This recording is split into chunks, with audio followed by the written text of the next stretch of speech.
Babala ka bang mag-apply as a call center kahit na senior high school graduate? Oo! This video is for you!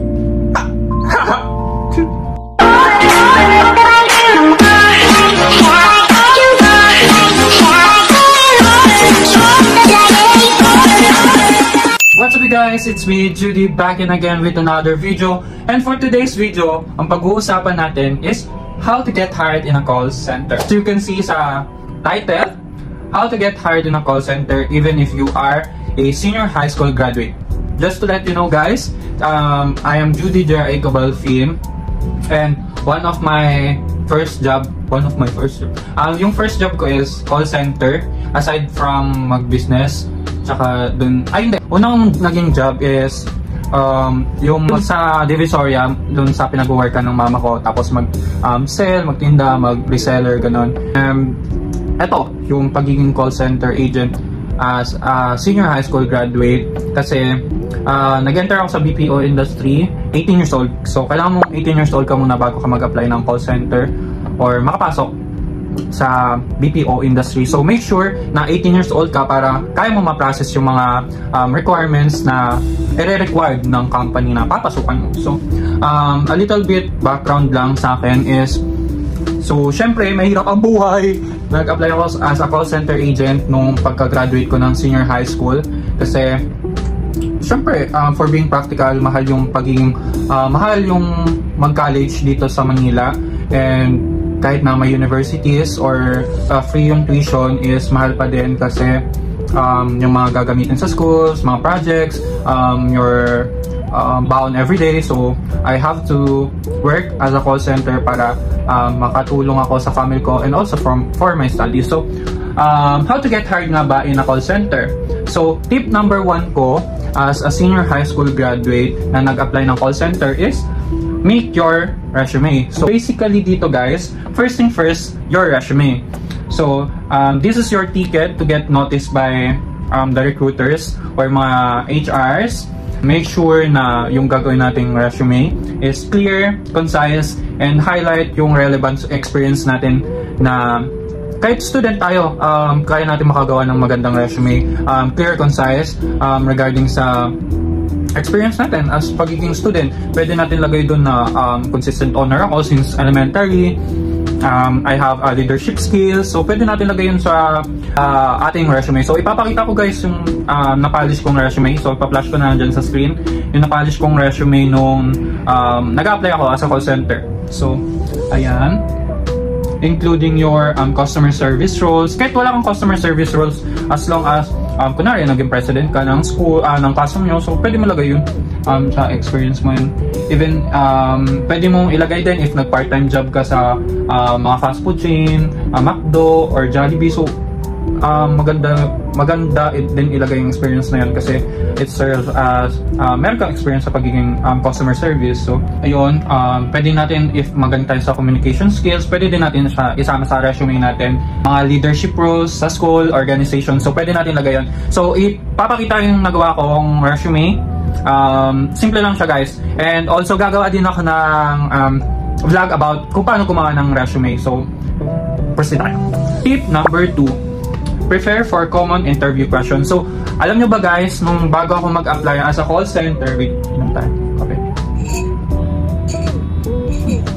Alam nyo ba guys, nung before akong mag-apply as a call center, 2 weeks or almost a month din ako nag-practice, kakapanood ng mga ganito, mga tutorial kung paano makapasa sa initial interview, final interview, yung mga common question na tinatanong sa interview pag mag-apply ng call center. So basically guys, hindi naman masamang magkabisado ng sagot as long as kaya mo siyang gawing natural pag kausap mo na yung nag-interview sa'yo. So sa akin kasi, ayun nga, nag-prepare talaga ako kasi gusto ko first apply ko, first initial to final interview ko is makapasok na ako. So ayun, thankfully yung first day ko is natanggap din agad ako. So yung basta salwang is next up the interview. So call center interview usually focus on your communication skills and how well you handle stressful situation kasi nakaka-stress talaga. So mag-isip lang kayo guys ng mga stressful scenario na pwede nyong i-relate sa pagiging call center. So, ayun. Why do you want to work in a call center? Ganon. Instead, pursuing college, ayun yung tinanong sa akin. So, paghandaan nyo yun. Practice your answer ahead of time. Be confident. Ito yung importante. Be confident sa mga answer mo. Kahit barok ka mag-English, ako barok din ako nung interview, okay lang basta confident ka and sound serious ka sa mga answer mo. Tsaka, alam mo talaga yung sinasabi mo. Kahit barok yung English mo, okay lang yun. And remember, emphasizing your problem-solving skills and ability to stay calm under pressure. So, okay lang naman na, hindi naman kasi mawawala yung kaba, pero okay lang na mag-feelers, pero practice mo pag hindi mo alam yung sabihin, mag-pause ka. Pause lang. Tapos continue. So, ayun lang. Para ma-minimize mo yung feelers mo. Ganon. This is a pro tip, guys. Always be ready with example from your past experience to support your answer. So, katulad sa akin, as a senior high school student, parang ang daming tinanong sa akin about sa school, kung paano ko ma-handle. Kunwari, yung mga irate customer, ganon. Tapos, ang hindi irate customer tinanong sa akin, parang stressful situation, katulad sinabi ko, sa school, ganon. Tip number 3. Ace the language and typing test. So, basically, guys, sa pag-a-apply sa call center, or sa BPO industry, is meron silang language and typing test. Tapos, check yung vocabulary mo. Tapos, yung gagayahin mo yung sinasabi sa computer. Call center require to take language and typing test. These tests assess your grammar. Check nila yan. Kaya medyo manood tayo ng mga tutorial sa YouTube. Meron yan. Mga test na pinapaano ng mga BPO or call center pinapa-take nila. So, meron din comprehension and yung typing speed. So, kung di ako nagkakamali, lalagay ko na dito kung ilan yung ano nila, yung required. Kasi meron yun pag mabagal ka mag-type, parang basta kailangan mo mabilis mag-type. Hindi naman sobrang bilis, yung sakto lang naman. Yung nag-practice ako mag-type. Kasi ganun ako magpindot dati mag-type.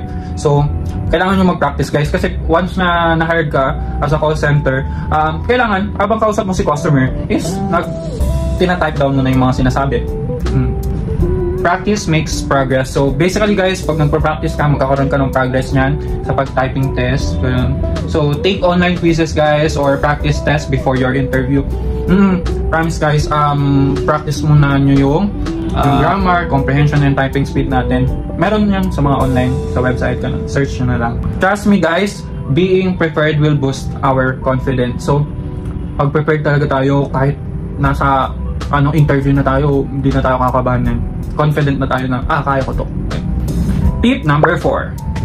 Showcase your flexibility. So, call center often operates 24/7, so flexibility is key.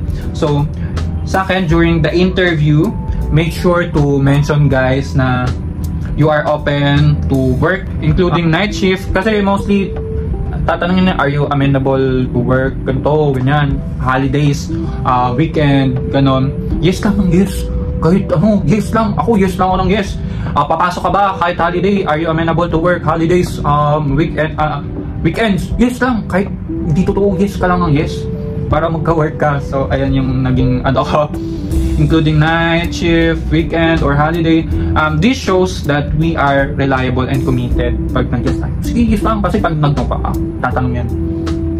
Which is exactly the recruiters are looking for. So, ayun talaga yung hinahanap nila, guys. Kasi mostly, yung call center is gabi sila nag-work. Kasi different yung time sa... Kasi mga client natin, yung mga customer na kakausapin natin sa phone, guys, is from US, ganun, London. Sa amin kasi from US talaga. So, dito, gabi, doon umaga. So, kailangan mo talaga pang gabi. Kailangan gabi ka mag-work. Yun. Basta gabi siya, guys. So, pero don't worry, guys, kasi yung first month ko sa call center is pang umaga naman yung training. So, yung training more on maganda, para siyang school training lang. More on, unang week is parang more on culture ng Amerika or culture ng kung saan client base ba kayo. Tapos yung language, ganun. Basta more on English, katulad ng mga noun, pronoun. Hindi naman magdidig pa ng deeper doon. Basta parang more on about English, kung paano pronunciation, tamang pronunciation. So, ayun yung training. Basta maganda. And tip ko lang guys, pag nasa training phase kayo, enjoy nyo. Maghanap kayo ng mga ka-vibes nyo, ng mga friends. So, enjoy nyo.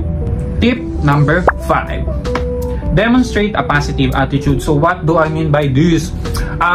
During interview, always smile.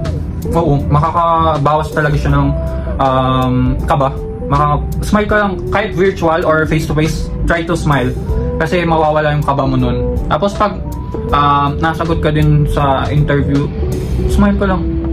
Promise, magugustuhan ka ng recruiter. Kasi, parang ang ganang loob ko dito. Tapos, basta smile ka lang.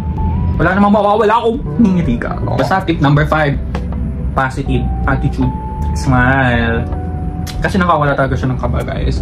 And show that you are a team player, ready to adapt, eager to provide excellent customer service.